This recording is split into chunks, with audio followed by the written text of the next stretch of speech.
Once upon a time, there was a carpenter living in the royal city. Her skill was beyond compare. People said she had the magic to breathe life into wood. If she wanted to, those lifelike puppets she created could become alive. The old carpenter loved crafting, but she was facing a most difficult challenge. As she grew older, her eyesight was no longer as sharp, and her hand that held the carving knife wouldn't stay still. Could that be the end? She remembered what people said about her. If she was as good as they say, couldn't she craft her own assistant? She made up her mind, then began to work. What should a perfect child, a real child, have? He should have the strongest body. The child was born. He was sturdy yet nimble, and once his spring is sprung, he could run 2 laps in the royal city with no one able to keep up. Everyone congratulated the old carpenter, but she shook her head and said, "No, this isn't a real child." What should a perfect child, a real child, have? He should have the most beautiful face. The child was born.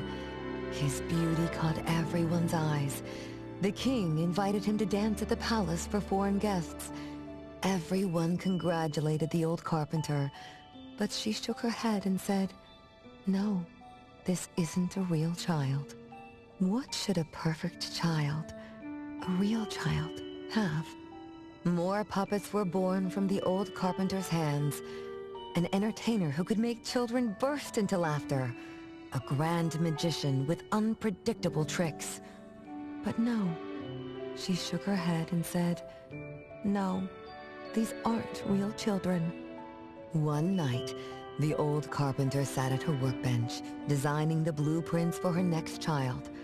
All the puppets quietly stood by her. Suddenly she shivered. The window wasn't closed shut. The howling wind swept away all the warmth from the room. The old carpenter stood up to shut the window, then went to the fireplace for warmth. For a moment, she had an idea she didn't fully understand. Perhaps the dancing candlelight added some warmth to the puppets' faces. She realized that puppets get cold too. The old carpenter took off her scarf and picked up the blanket from her lap. She made sure all the puppets were snug and warm, then went back to her table. Her pencil swooshed around as she began sketching.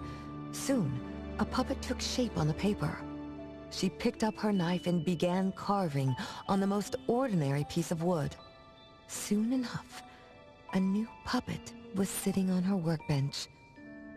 There was nothing special about it, but the old carpenter let out a satisfied sigh, as if she completed a masterpiece. She leaned down to kiss the puppet's forehead gently, just like an ordinary goodnight kiss from a mother. Then did the same to the other ones. After that, the old carpenter went to bed and slept peacefully. The next morning, she woke up with someone kissing her forehead. She opened her eyes to find a child, a real child, smiling at her.